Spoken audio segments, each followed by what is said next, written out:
But in when it comes to design, the saying goes form follows function. So I'm wondering, did you came up with the function so that you said, okay, I'm gonna design a new tool for this soft tissue treatment, or did you like in like Dr. Brown from Back to the Future, did you wake up and say, actually he fell on the toilet seat, but did you wake up and say, "Bow, that's the design," and then you did the other way around? So you said, okay, I have the design in my imagination, and then you made it out of clay or so, and or did you say no, it has to have this edge and this function, and then you worked it around, so the design follows function approach? Or So what I that's a super good question, and and I will try to make it short.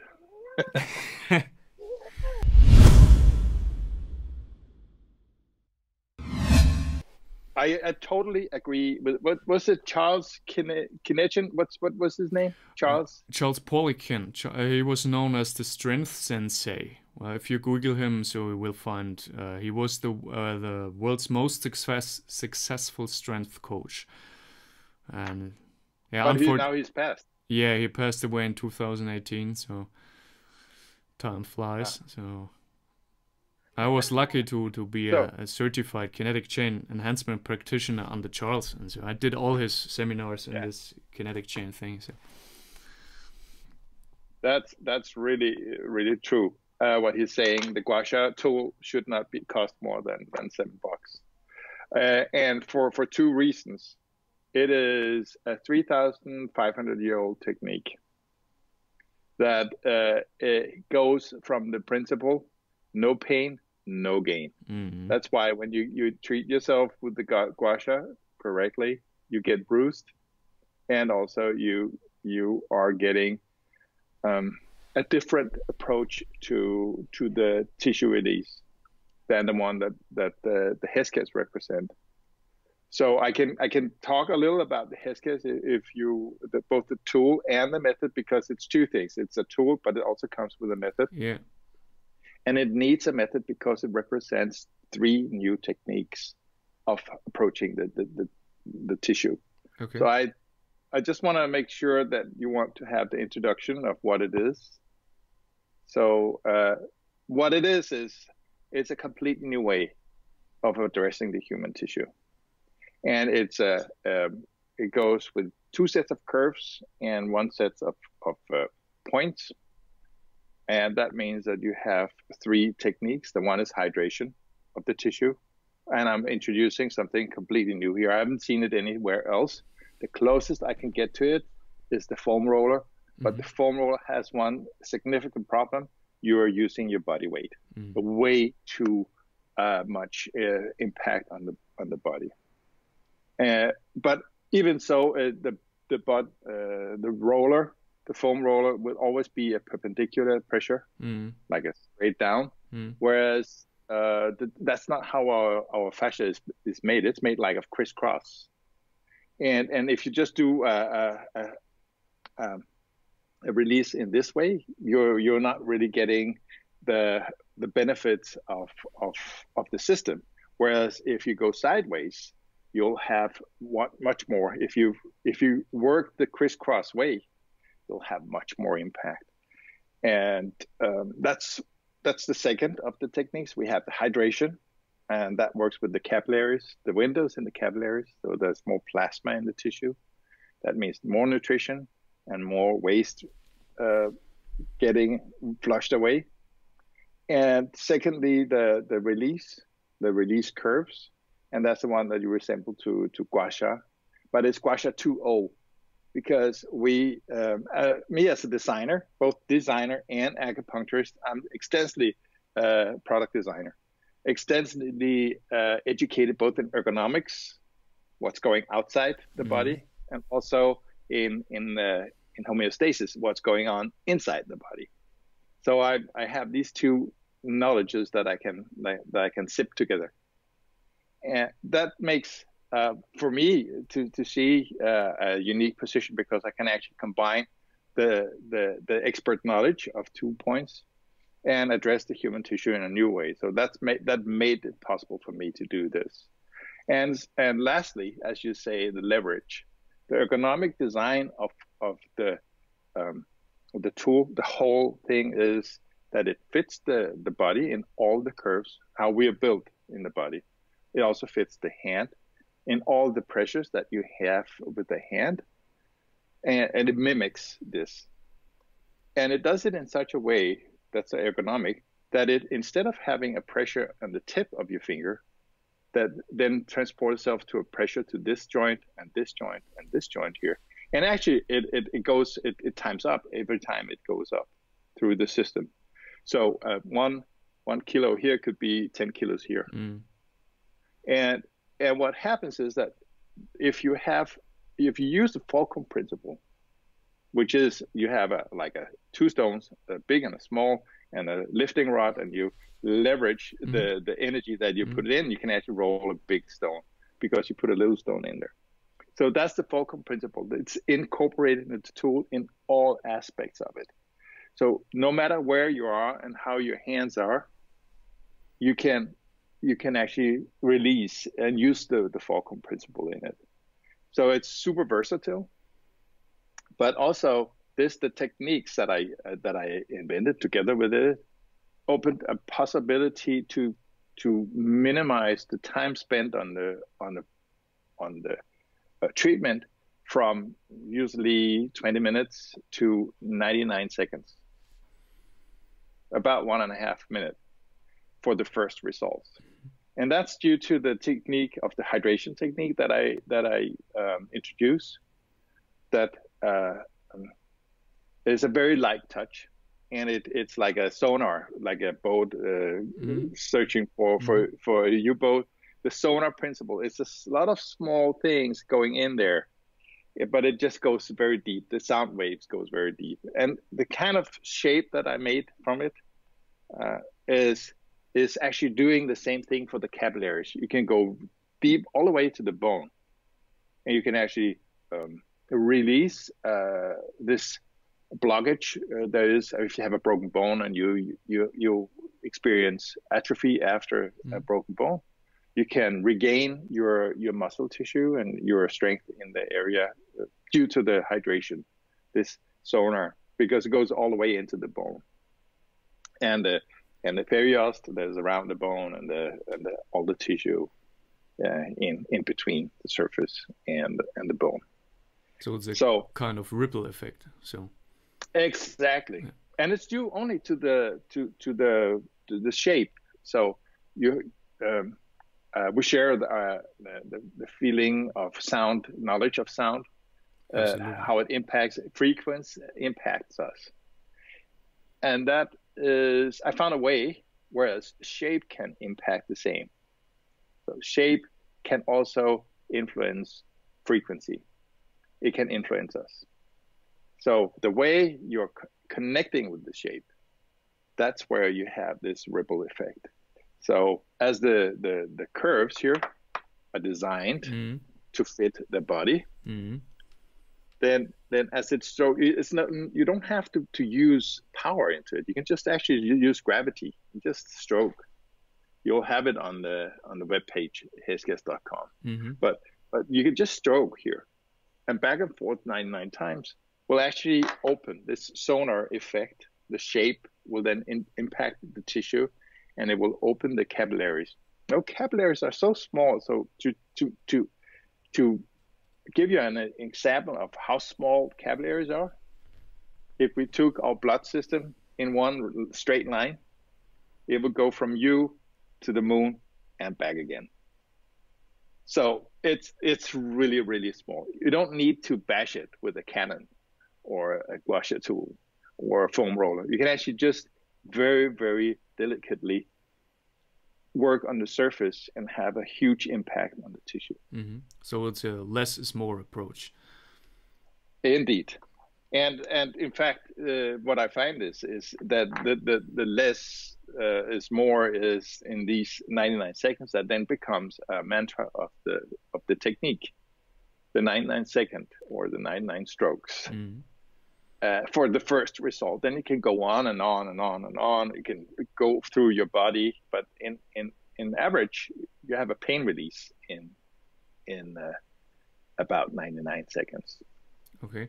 But you're not applying some kind of oils or coconut oil to have a smooth movement. You just do it on the tissue itself, on the bare skin, or do you also recommend using it on, let's say, if you have skinny clothing like gym wear or something that you can wear? Of course, not a leather jacket. So, but is there a difference in the effect when you say it's better to do it on to stroke on the bare skin, to use this?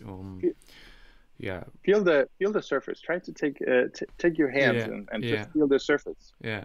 What you will find now is that it resembles skin. Yeah. And if I do like this,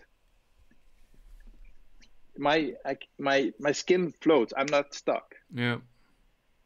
The reason for that, and I use my design skills for this, to say you usually use oil as a lubricant. Yeah. But when you work with high performers that has $2,000 suits on, you don't use oil. Yeah. So you have to kind of find a messy thing. Technique. Yeah. Yeah. But what I designed the surface to be is to float on air. Okay. So I designed the surface to be resembling skin. So you have this unnecessary or unnecessity for oil or a lubricant. You can use it on the skin, and you can use it over clothes, even to the extent that you can work with sciatica through jeans. If you're a body worker, you know you can't work with sciatica through jeans. Yeah, but correct. This actually can, both because of the impact of the surface and the curves, but also due to the Fulcrum principle.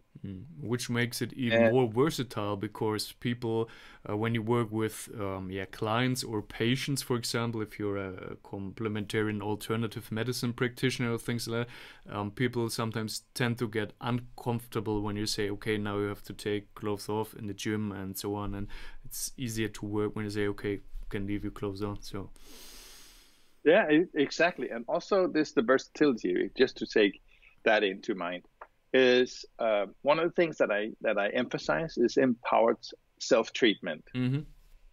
So empowered self-treatment means that the method is so easy to use and learn that you can engage your patients in their own recovery. It's a well-known fact that people engaged in their own recovery will half their recovery time. So it's a really a great advantage. It's actually an empowerment. And that's why I call it empowered self-treatment. And that's where you, as a practitioner, supervise your patient, say, hey, you can do this. I know you have a whiplash.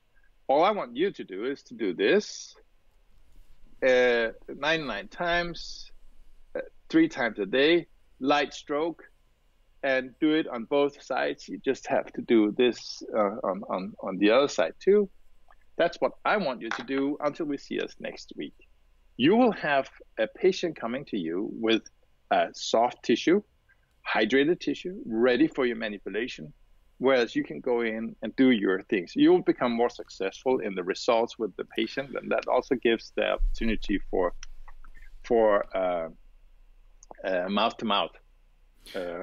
Yeah, and I think more important is the point that you teach a patient that he's responsible for his own enhancement. And so people tend to give away the responsibility to a doctor or whatsoever, or an osteopath or any kind of or coach, and say, okay, I'm ill,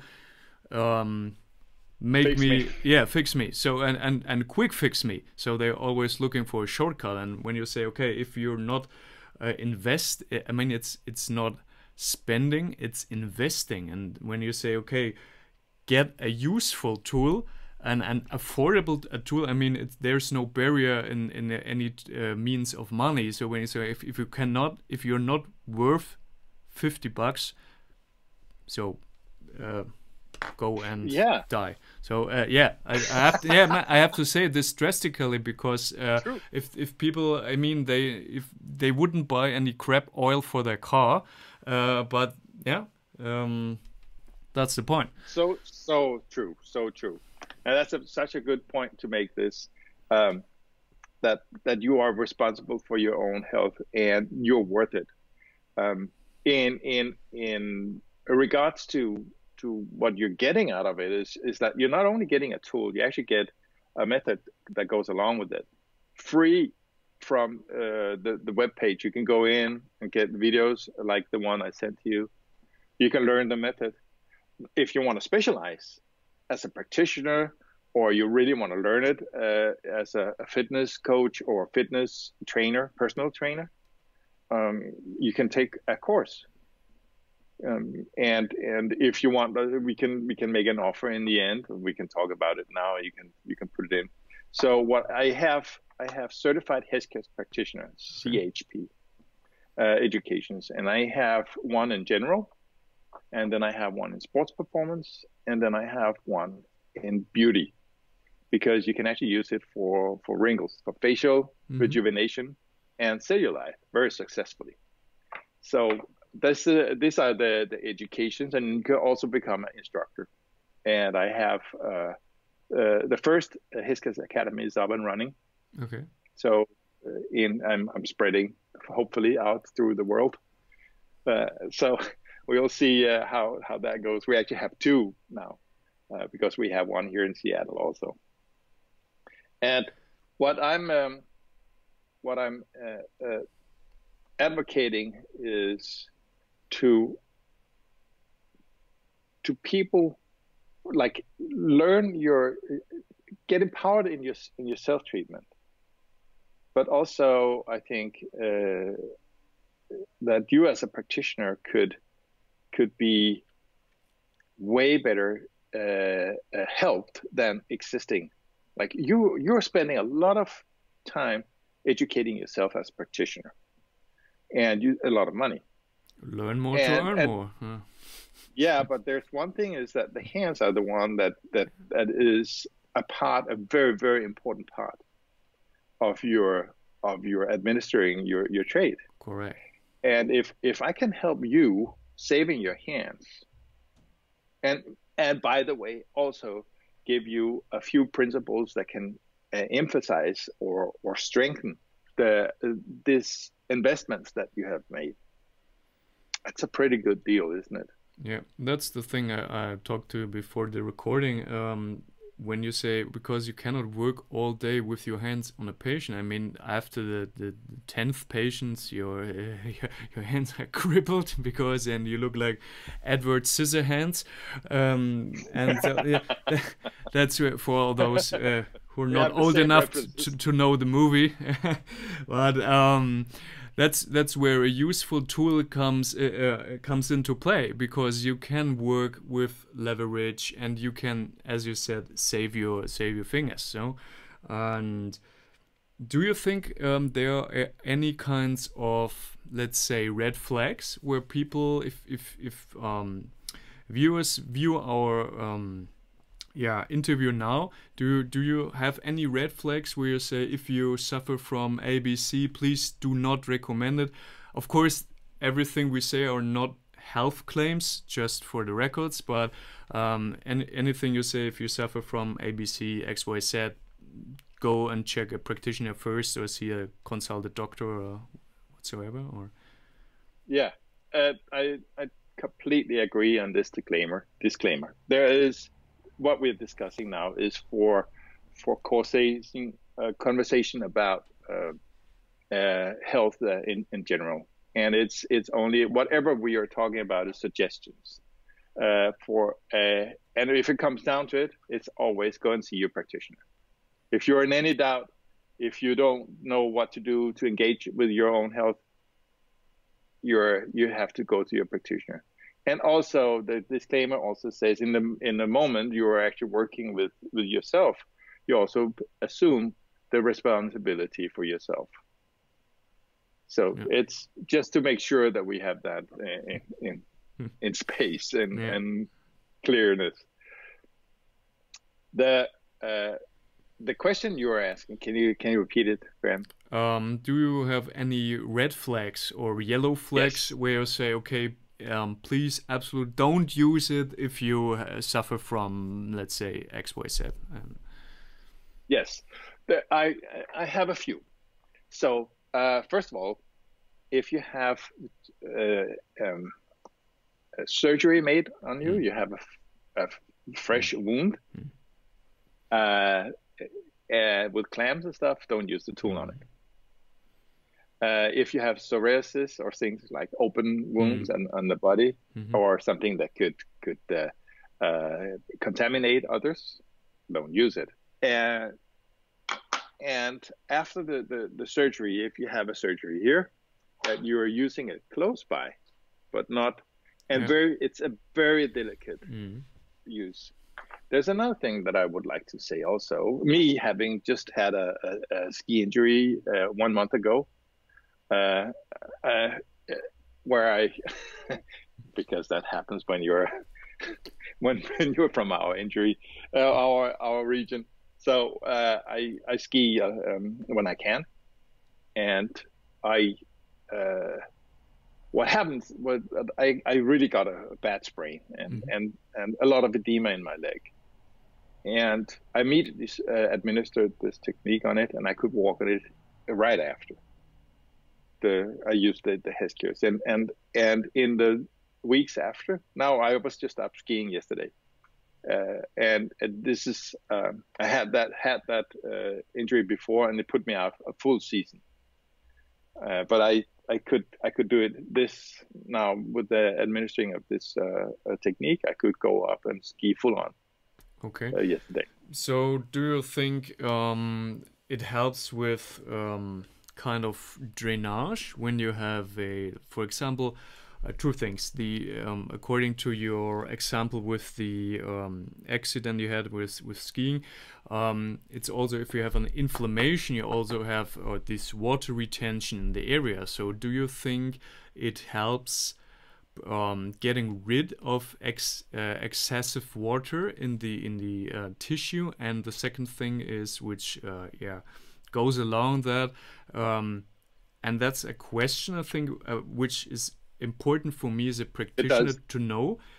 Do you recommend applying the tool according to the lymph dots, because you have or the nodes, lymph nodes in English it's nodes.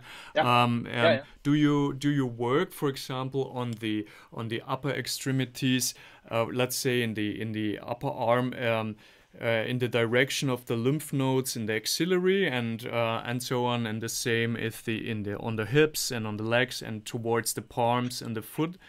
Or do you say it's not that important? Or do you recommend it? So in general, I would say always work towards the heart when you have lymph problems. Yeah.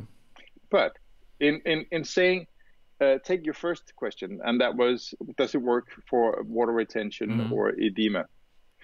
The lymph system is, if we go into what it is, the lymph is a part of the interstitial fluid, the plasma, the fluid that's delivered from the blood into the cellular space. Now, the function is that it flows through the tissue, and then we have fluid full of waste. Yeah. Now, 25% of this amount of fluid turns into the lymph system. The 75% rest goes back into the bloodstream. Now, the sonar principle of the design of the hydrate curves is working with the windows of the capillary. This is single-layered cell material. And in this cell, there is like a small window of each cell, several of them, whereas the plasma with the nutrients flows out to the cells, but also receives the waste, the fluid with the waste. And this window is opened with the curve design. It's very subtle, but it's open. So there's a more flush of fluid generated in the tissue. That means also that by using the tool, and very, very subtle, but still using it, opens the windows of the capillary. That means also the extensive fluid retention in the tissue will then also be absorbed better.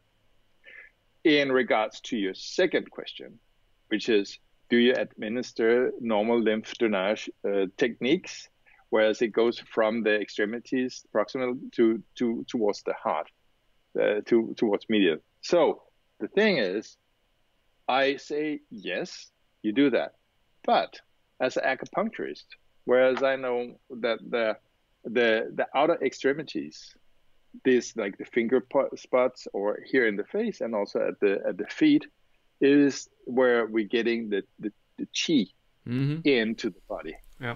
Now, if I use the release curve, which is the resemble the gua sha, but where you are using the curve, you're using it as a plowing thing, and that's one technique.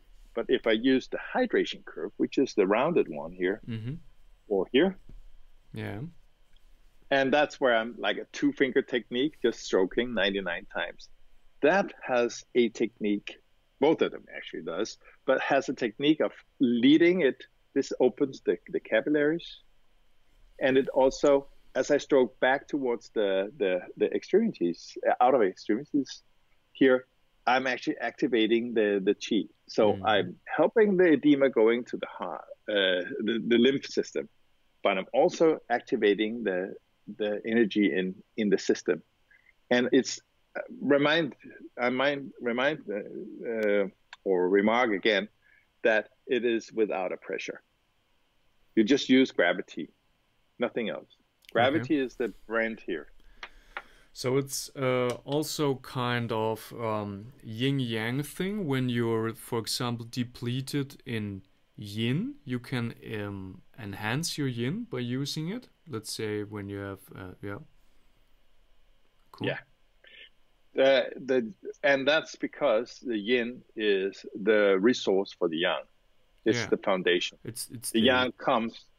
The oil for the lamp. So exactly. if you think in this metaphor. So okay. Yeah. That's exactly what it is.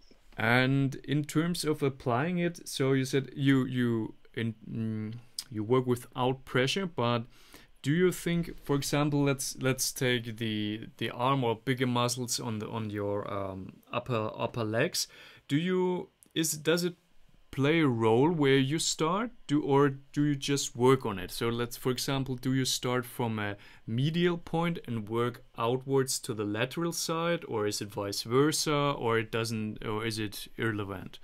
So in the technique of the Heskiers method, I work with the fascia bands in the body. Thomas Meyer has made that very well known, but it is in the acupuncture. I was about to say in the acupuncturism, but in acupuncture, it is where the channels are, and it's actually following the bands of the fascia throughout the body. And I tend to work that in that direction, up and down, more than medial to lateral. I'm not taking it into. I'm not discarding it, but I'm actually thinking that instead of working specific points in, if this is a muscle and we're looking at the side view of the muscle, I wouldn't go from any angle into it, but I would actually work from the outside in. So first I open with the hydration curves. Then I would go next. I will start to work with the release curves to soften the tissue. And then as the last one we haven't talked about yet is the target, the points of the tool. This mimics the index finger. This mimics the thumb, but still has the ergonomics of the hand, the transportation of the pressure into hand. Then you have outward pressure, but you also have inward pressure, like this would be an inward towards me, towards outwards. And then I have I'm actually introducing a new point here, and that is we as practitioners use the heel of our palm here for assessing an area, but also to treat larger muscles. And this one is actually working here the same way as you can see it here. Yeah.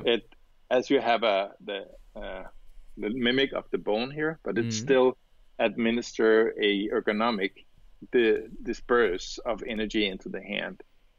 So what happens is that you are getting much more information than if you just use a point. You get, with the ergonomics, you get the whole palm as a signal giver in a neural pathway to your brain. And that means that you're not getting more dull. You actually enhance and magnify the feedback from your tissue. And that's what's happening here with using the specific point here. You can administer a very specific pressure deep in the muscle tissue without the same pain, but also with extensive feedback from the tissue to you. You are given a possibility to do, and that's why I came up with it, micromyofascial release. So you can deep in the muscle tissue, you can get refined feedback of you have like this is usually the size of an acupuncture point, the diameter of an acupuncture point, or less. And what you can do is you can use it as a pool ball. When you're playing pool, you can cue it all these places to make it do all kind of things. You can actually do that with this tool. This is a thing that's in between your hand and the patient, and you can actually do that with this one because you're giving all this versatility to use the points in different ways. And in terms of that, working on in terms of that. When you're saying the cool thing is that you have ultimate feedback of your patient too. That means, for example, and the question is, working on trigger points, do you also don't apply pressure on trigger points as well? You just use the 99 stroke method, or do you use, for example, the curve where you say, okay, that's the cool thing. As I mentioned earlier, you can like this, you can apply. I mean, not forcefully, but you have the possibility to apply with little effort pressure to, let's say, trigger points and work on them. So for yourself, or I mean, if you have yet the flexibility, already the flexibility, you can work on it, or with the patient. So that's the cool thing. I love it, because in comparison to a let's say an ordinary gua sha tool, it's hard because you can apply force, but you have I mean only sharp edges, and sometimes it's too flat, the surface. So you got it straight to the point. Yes. Okay. You are, when you start to be like when you get it into your system, your neural pathway is getting the information to your amygdala, and you start to incorporate it in your use, whether you're a patient or you're a practitioner. Then you start to do the automatic movement, which is what you just did. This going from a curve into using the leverage principle, the Fulcrum principle, and apply a pressure. You did the one thing though that I would. In the courses that I have, I would say, don't do this. Yeah, you don't because wobble. What happens? What happens is that if you're applying a pressure that is very precise, and you just go in there, let the tissue relax, then you can sink into the muscle belly, and without forcing your way in there, you just sink in there. And you apply a specific microfascial release, and there it comes. So instead of wiggling as you're in there, as you're in the muscle belly, when you're in there, the myofascial release is to turn it, pivot 45 to 9 degrees. like an acupuncture needle, because you turn them too, yeah. Yeah. So what happens is that you make that kind of tissue release where you have this kind of twist in the tissue, and then it's released. You can see now maybe not. The torsion. Yeah. So it has this kind of release of the tissue in there, and you don't need much more than that. And then you of course you do it. You can extend it. You can go point by point by point, and yes, in the training, in the certified Heskiers practitioner training, you also get knowledge about the acupuncture pressure points. So we call it acupuncture, but in China there is as big a field which is acupressure. Yeah. Where they say when you don't want to be invasive with a needle, you apply a pressure, because sometimes that is more efficient. And to add, for at least in Germany, for example, from a juridical point of view, if you're not what's called a Heilpraktiker, it's an alternative alternative and complementary practitioner, you're not allowed to work invasive. So I think the cool thing is for all practitioners, for example, who are personal trainers or something like that, and interested in stuff like that, but are not allowed to do it. What's a funny thing, because everyone can be a tattooist. So okay, but that's laws, and we don't have to get into this. But I think that's what makes it very versatile. And lots of people are afraid of needles and things like that. And they said, okay, you can work in it. You don't have to take needles, and you don't get infections and whatsoever if you don't act stupidly. And that's a very important thing, I think, for when you say you have courses and people who have no background and knowledge like this, but are getting interested in things like that, and say, well, I'd like to treat family and friends and whatsoever, and so they can spread the knowledge and get the knowledge in your courses. Much of it is free on the web. Like if you want to treat your family or you want to treat yourself, go on the website and learn the method. Now, if you feel like you want to go the extra step, or you're a professional, like a fitness trainer or any kind of body work, I have doctors using it, even so, and hospitals using it, implemented in there, but also athletes, top athletes using it, both with their practitioner and themselves. So when you want to go in there and learn this how much there is in it, like we're talking about the micromyofascial release, or we're talking about the specific hydration, the counterpoints, or thinking like, oh, I have edema, now I can't do anything. Well, if you're a mastectomy operated lady, you definitely want to have your edema in the arm out, because it's painful. Yeah. So it suddenly gives you an extra possibility, and that's where we come with the empowered self treatment. Suddenly you're empowered in doing a treatment, administer a treatment to yourself, or do a treatment as a practitioner. Yeah. So I give a lot in the beginning, a lot of value, I think, but there is so much more. So that's also why you have the general health, you have the sport, and you have the beauty in there. And let's talk a quick question about is the in fields of sports performance. Do you have a recommendation where you say, okay, when's the let's say in a perfect point, and there's no such thing like perfection, but in a perfect world, would you say, when do you apply it? Before sports, during sports, for example, in between sets like weightlifting or so, where you say, okay, to increase, give a quick fix and to increase range of motion, for example, or afterwards, or all three? Because that's always, you always have the same questions. People always ask the same question, and I would like to see this as a kind of mini FAQ where you can say, okay, look the video, and so I don't have to answer all the same questions all the time. And so, yeah, I ask you, and they get the ultimate answer from you. This is a big yes. Okay. It's a yes to before, a yes to during, and a yes to after. And why is that? So if you do it before, you are loading your tissue with nutrients.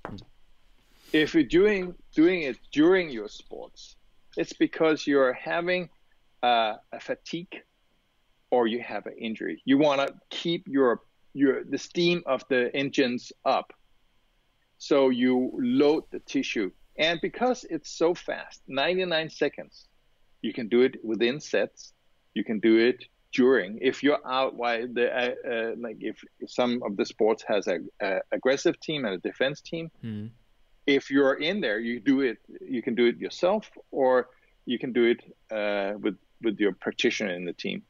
And after, it's because of recovery. So the byproduct of oxygen use in the tissue is the lactic acid, and that crystallizes in the tissue. You want to flush that out of the tissue. So if you use it immediately after or during after, it relieves sore muscles. The DOMS is the doom. It hurts, and it hurts for all of us. Yeah, but whether you're a weekend warrior or not. So this is a big yes in using it afterwards. It's hyper effective in all three areas. Yeah, and I see a big benefit in intra use in training, because as you mentioned, that the term weekend warrior, even for those who are not performing on a higher Olympic level or competition level, I always tell people, use it in between sets, because it's like a door. If the door is rusty, you cannot open it. And if you force to open it, if you force it, rigid things try to break. In Germany, we say something that rests gets rusty. So when you use it in between sets, because if you cannot move properly and you have a structural balance problem, and your brain and your memory saves your wrong movements. And if you increase your range of motion, let's say, for example, before a lat pull down or whatsoever, you increase the angle, how much you can open your door, and then your brain learns the new movement pattern, and then you can increase it. And with 99 seconds, that's it's all about efficiency, and that's where I see the huge benefit of applying it in the gym. Or let's say if you're swimming, it doesn't dissolve or whatsoever. So I can give you a few examples from my own. Yeah. So part of my exercise regime is also yin yoga. Mm-hmm. So yin yoga is the softest way of yoga, where you're just stretching, and it's because again, if you make sure that your muscle tissue are capable of getting from 0 to 100 in range, then you are able to engage it when it's needed. And that's where, by the way, the waist comes in and clogs it up, and so it gets rusty, right? So in here, having this, I use it during my yoga practice. Mm-hmm. I apply while I'm in a position where I'm stretching to my limit. And I don't, and you have to stay there and you breathe, you use your breathing. And I use the tool at the same time. And that increased my range of motion extensively. Like it adds like 10 centimeters to my range of motion. So it's pretty significant what I'm getting out of it. And strength. I use it also. I'm a mountain biker. Okay. So I use it out there when I get after a climb, I get tired, or a descent where it's full on. It's very hard on the shoulders when you're going downhill, and so my shoulder and pecs are like mush, and I use it immediately before I take a break, and then use 1.5 minutes here and 1.5 minutes here, and that releases and makes me like able to do it. Also, when I climb, the toughest one is actually the ITB, because it impacts the psoas, and so I release my psoas through this jump stone technique of, which is part of the Heskiers, where I treat the ITB in order to release some of the psoas, the core muscles, and even sometimes I also use psoas release out there biking. While I'm on the bike, I can use psoas release. Do you have? You mentioned I'm also working with clients a lot with breathing techniques. So I have a question that immediately popped up. Do you have any experience or recommendation working with with the Heskiers tool on the diaphragm? Because you mentioned the fascia, and I mean that the diaphragm is one of the most intertwined muscle with fascia most people cannot imagine, and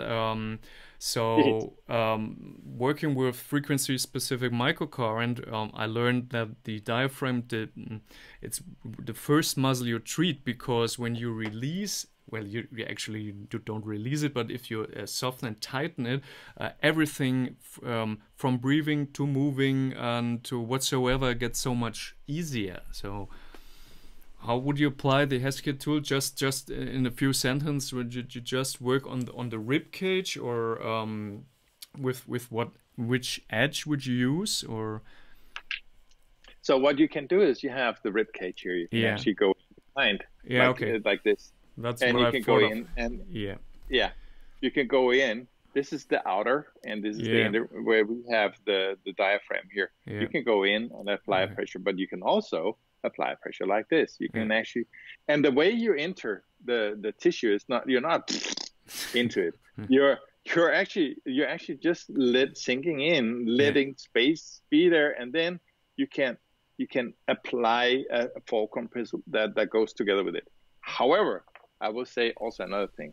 In my opinion, or my work, is the diaphragm is connected to the thoracolumbar fascia. Yeah. And that intertwines also the core muscles and the abdominal muscles. And there we again have the jump stone technique.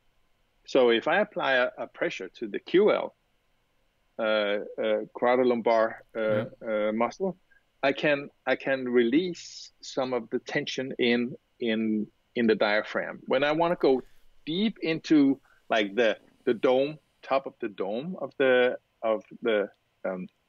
muscles in the diaphragm, I will go through the muscles both through the abdomen, but also from the back, and administer this release. Yeah, it's like a kitty cat having playing with the ball of yarn, right? Yeah. It goes here, and then it ends up being like a big on the floor instead of just being like a round ball of tension. So that's the same thing. You just start on one end, and it will end in releasing the whole thing. Yeah, and that's a cool thing, because people don't know. Lots of people suffer from, as I mentioned, the upper and lower cross syndrome, and they even don't know how the importance of the diaphragm. And as you mentioned, to sum it all up, you don't only give people a simple tool. You give them, I tend to say, you give them might back over their own life, because they get power back. They don't of course, there's a need of specialists and so on, but you give something back to them where you're saying, okay, I am able to treat myself to a certain kind and enrich my way of living. I mean, it doesn't have to be necessarily all the super strength elite athlete. It can be just, for example, an old grandma who wants to live autark and visit their grandchildren and put their suitcase in the train and so ever, and just be mobile, flexible, and don't need other persons to help them all the day. So the Heskiers is a tool and a method, yeah, and the mission is to give empowerment. It's empowering body tool and method. Absolutely. So well, Martin, thank you very much for taking the time and telling us all about the method. And at the end of the video, I always ask the person, where can people find you if you want to, your website, online, offline, your courses, and where can people attend to that, or where can they subscribe, or... So we have our web page is extensive informations. You can learn the method there, but you can also have online courses, and I teach as a person also. And I also have individual treatments. It's a program. I worked with several world champions and world record holders and Olympic athletes and regular people, both in business and in real life, so to speak. So of course you can get me. You can put me into a plane and fly me to the other end of the world. Make sure it's 3 days on a Caribbean island or something like that included in it. But I'm from Denmark, and that means I'm pretty leveraged. I'm easy accessible. Talk with me. We can find ways. I have academy. Heskiers Academy in Seattle. This is where we are situated. Our headquarters here in Seattle, and that's where I am. And we also have a Heskiers Academy in Denmark, and we are having a course in UK in May. And for anybody of interest, you can always approach me for making me coming to a place.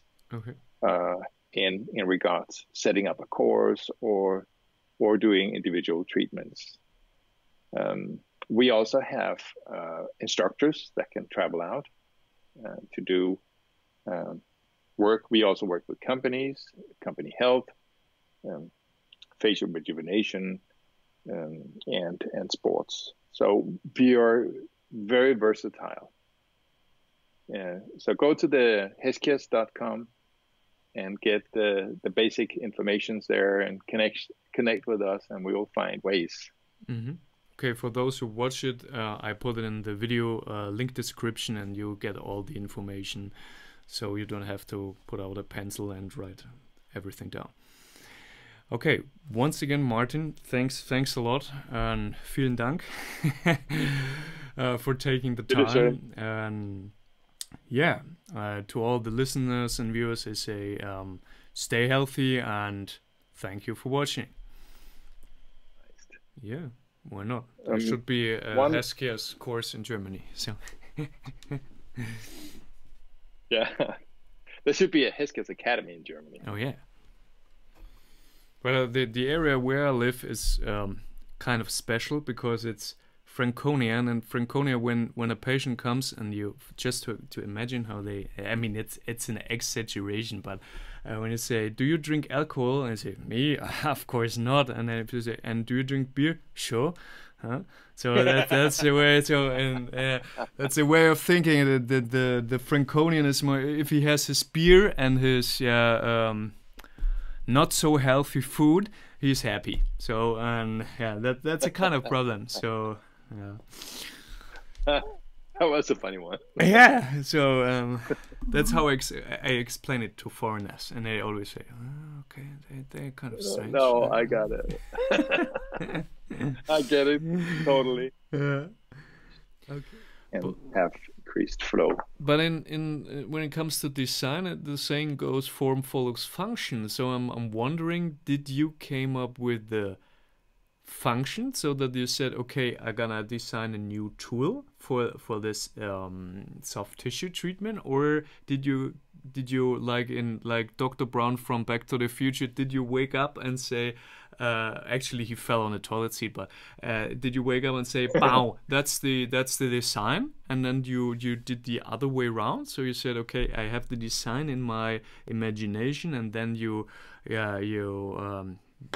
made it out of clay or so, and or did you say no, it has to have this edge and this function, and then you worked it around, so the design follows function approach? Or so what I that's a super good question.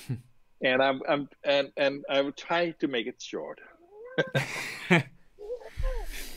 The way I when you design for decades, you start to know yourself in a different aspect. You don't have to think theoretically about it before you do it.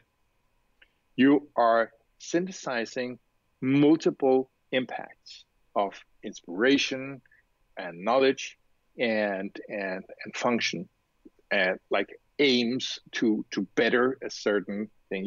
You get one insight and say, hey, this is a problem. So for me, I was doing my body work and had problems with my hands, but it was not the only thing leading to it. It was me having extensive knowledge of ergonomics, the same way also knowing about homeostasis, and then I could feel that I started to synthesize these things. I started to sip it together. And in my process of sipping, because I've done so many years of prototyping, I actually didn't start doing clay models or wood models or sketches. I just accumulated. Like it's like making a good soup. You boil it and you boil it and you boil it, right? So that I just make it just percolated through my system until it reached my heart. At the moment it reached my heart, that was a morning at the dawn of light.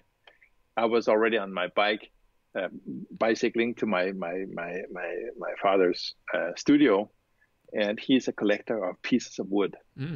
So I went in there in his library and found this super piece that just talked to me, and started to just do my thing. Like I was not conscious in the same way as you're conscious when you're doing a specific mathematical equation, but I was just floating in this without space and time. And 36 hours later, I was polishing the finished tool in the sunset. It was finished, and that's the shape that it has today. Cool. Now that took me years to accomplish this. It was a very, very short process, and it took me years to find out what I'd done afterwards, because I found that it worked for me, and I could do things that recuperated my full function, because I had all the injuries that you can have from extensive body work. In a record time, like 3 weeks, I was completely back on track. And from inflamed shoulder, elbow, and from even to such an extent, I would say some otis, just was recovered as well. And I have other athletes stating the same thing, that they have kind of regained from fasciotis, for instance, plantar fasciosis, which is like dead tissue. But me here going into this process of learning the tool afterwards was this. After 3-4 years working in my clinic with it, I decided I need to give it to the world also. So I made the 20 sets of prototypes, left and right, and you'll find that this is the right hand model, and it's not necessary to have the left hand yet because it's ambidextrous. You can use it with left hand as well as right. However, it will come on a later scale. The thing happened was I engaged 20 practitioners in working with it.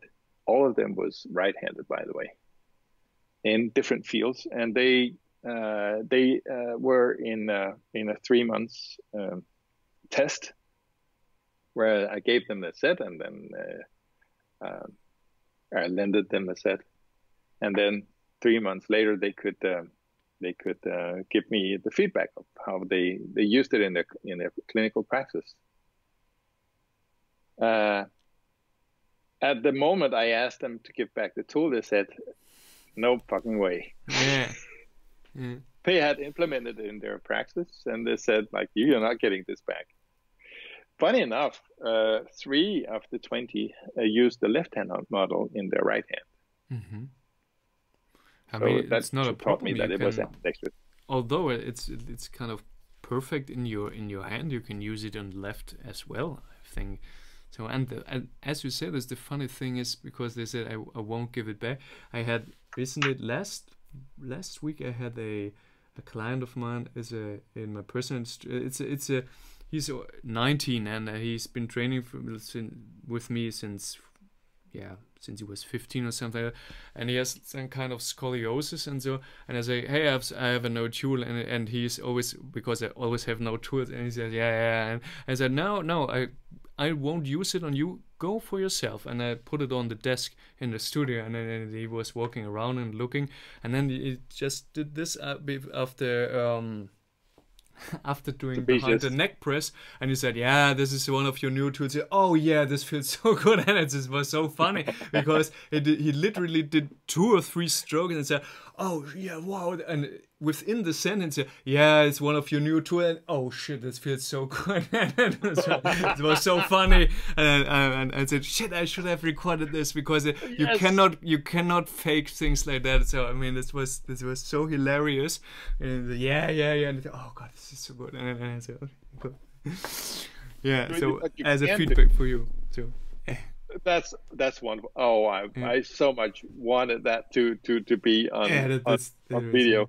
I could fake it now, but it wouldn't be that funny. So what I've done is I've taken athletes that do this and I put them in front of a camera and then I interview them. Oh yeah, I've seen that with the squash or racket player or the guy who did that. Yeah, I've seen that one. Yeah. He was a basket player. Ah, okay. If that's the one you saw, I think it's in there. And one where he wears a gray shirt and has kind of accent. I think, probably not an American. That's a world champion. Yeah. That's a world champion in squash. Yeah. Oh yeah, squash. Yeah, that's the one. That's right. Yeah. And I saw the one with Thor the Bjornsson. So that was a picture. You posted on Instagram. So. Yeah. Yeah. So a lot of these guys are do the same thing as your guy. This was hilarious. I mean, it's inspiring me to put up. I have a great Trey. Is called Trey Miller. Is a basket player, and he was out of business for 4 months. He couldn't play, and he tried everything, and then I gave him a treatment, and then after the treatment. Sometimes it can actually be painful because when you're administer pressure to some area and you want to make a release, it can be painful. However, it was very painful for him. And after the treatment, he rested for 15 minutes. He literally fall asleep.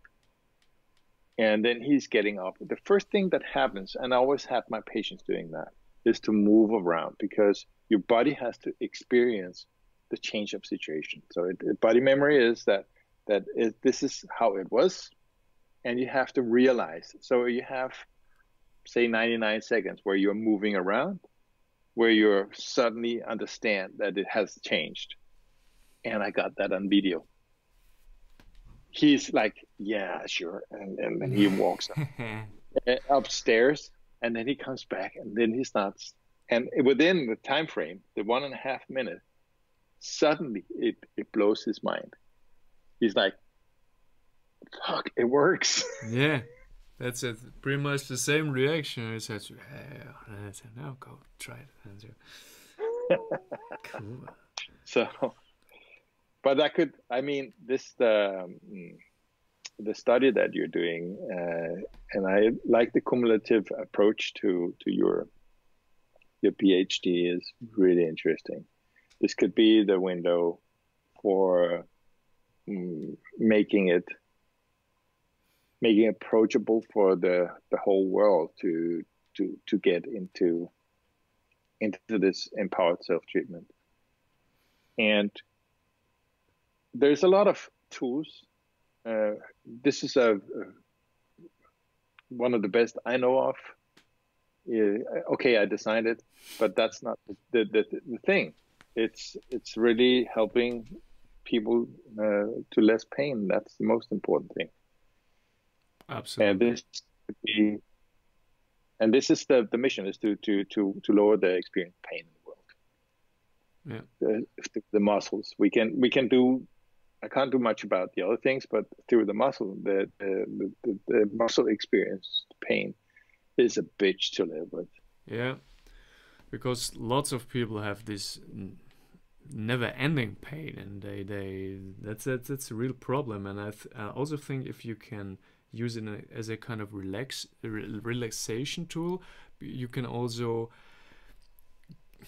It's a different one, but you can try to make people learn how to activate the parasympathicus, so they get in a state where they actually can enhance their self-healing. I mean, nobody can heal you. It only can heal, but that it can heal, you have to get out of this constant stress, adrenaline, noradrenaline, cortisol, shitty fuck, and go back. And that's what the word meditate means. I mean, medi is in the center, and tation means to expand. And so you have to be in your own inner self and expand yourself, and expand center. Yeah. Oh yeah. And I think that's what it also can do to yourself when you just, I mean, it would be perfect for Teleshop because you can say, and it's so easy to use, but wait, and you get this and that, and but it is, you can actually, I mean, you can lie in front of the TV and watch Netflix and chill and whatsoever and apply it to you. I mean, you can say, well, I have that stressful, I mean, stress, I don't tell you anything new, but people, when they come home, they get stressed, they go like this, because they have, the stress is also in their body, and they cannot, I mean, we live in a world where you have no wealth, where you can allowed anymore to let off your steam. You cannot yell at your boss, you can punch him in the face, but then you have the consequences, and then you take it in your body, and if you cannot release it, you be like this, and if your wife or WhatsApp, how was your day, you say, shut the fuck up, and just because she's the garbage trash, and you're going to spill all the shit on her, and she has nothing to do with it, and then people can use it and say, hey, use it in kind of to release your fucking stress. And so yeah, if it's only for that, so you put a lot of benefit to the world. So I mean, you're talking straight to the point. So one of my terms is in the extension of form follows function is form enhances function. Mm-hmm. And this is where this impact of the curves to the body, it's a form, the shape, and it impacts on the body in such a way that it actually goes through a multiple level of or multiple sensors into your system and integrate in your system. And that means that the form of the tool has enhanced the function of your body. Absolutely, because when you see the body as kind of resonance tool, like a guitar, for example, or something, and everything resonates, you create coherence in the body. And if they have a certain vibration within and without the cell, you create coherence, and that's what you want. Electromagnetic, what people tend to call flow. So, but and so if everything is energy, your body is energy, and depending on literature, it's 90 or let's say 99, doesn't matter. It's water, and water, as Dr. Pollack showed, the vibration water is so important, and it has a different effect if you listen to music, for example, to 432 hertz or 440 hertz and whatsoever. And I think I absolutely would subscribe to this. Actually, I don't like the word subscribe, because when you sub, you're down. But I would align yourself. I'm totally conform with you, because I say when you think of this as a kind of let's say plectron on a guitar, and you're applying it on the body, your body vibrates, and then but not everybody's open for that. You tend to have some what's the word in English? I don't know. Awareness. Yeah. So. Yeah. That's it. Okay. Cool. Well, this was. I think we could go on. This is really talk. This was a really, really cool talk. Thank you for that. So I always enjoy people who are crazy in a positive way, like me. So. It's called out of the box thinker. Oh yeah, that's resonate, because people have the same frequency, they resonate with each other, and so yeah. Cool. I really enjoyed this our talk. I think we should talk soon. Just to continue all this, because I sense that we have not only sense. Hang on, just go into apply my backup. Because the backup. Those iPhone things are dangerous. Your head can explode. You want to see that on live, right? Hey, this would be cool. Actually, this would be clickbait at its best. Yes, maybe. Ever seen a man's head explode? No, then you haven't seen everything. So that's a good thought, though. Absolutely. But this is a very, very nice talk, Bernd, and I think the way you're studying is you're onto a really big thing here. And you can say go buy this, and if they say cannot afford this, you can say go fuck yourself. So in a polite I'm honest, in a polite way, but if you say, okay, use it, and they say no, I say, okay, we kind of work together, because, so there's no room for debate. So Ben, here's important information for you also that you can use in your study. In the generation X and upwards, the younger generations, the second highest spent that they are spending their money on is health. Do you think so? It's statistics. Okay, but I tell people, if I see them in the supermarket, and say, please don't buy this. What's in your shopping cart? Please don't eat it. So do you think so? I think there's the scissor in Germany. We say the scissor goes apart. You have the super fit and the super fat people, because they you should in the age of the internet.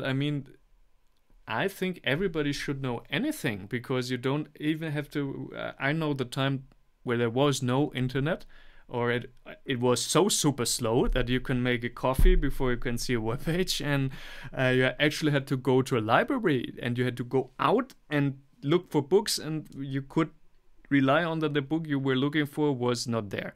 And so everybody can use anything, any information in just seconds, and they tend to be so uneducated. I mean, that's what I see. Mm-hmm. But So maybe what that's we the are reason why they experiencing spend so much money on health, because they are so unhealthy. So Well, there is a lot of spent on good food also. All kind of things that you do to supplement your body with vitamin pills is part of it. You know, so it's a broad spectrum of health. Yeah. But me living here in the U.S., there's a health culture. Yes, you have the Mac eating.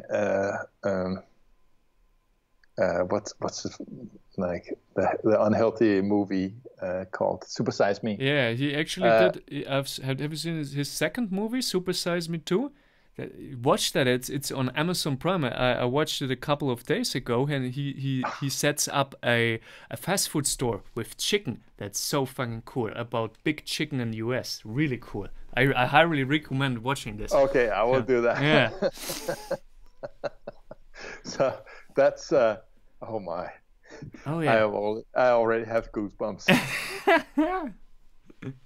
So this is something that I that's why I'm going on with this.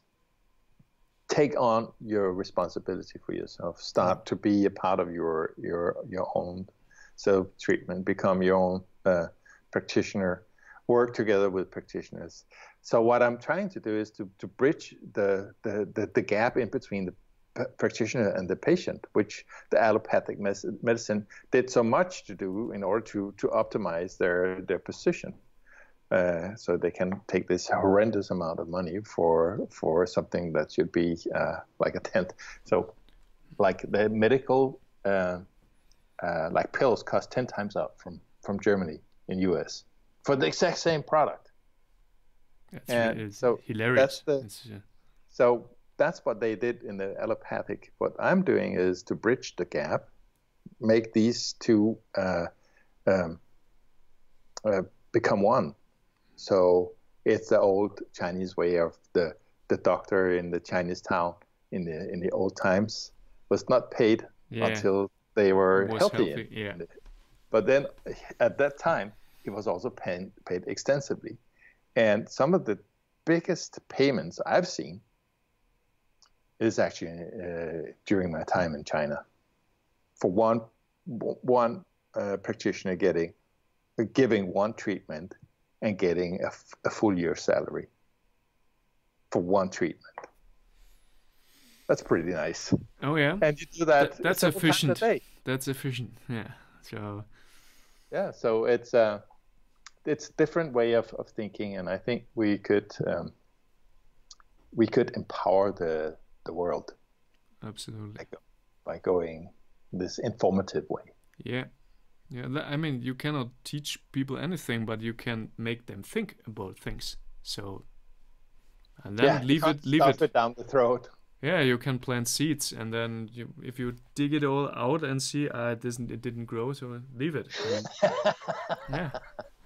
So it's or pull the grass. You look into the soil and say it didn't grow. So, you have to leave it. So.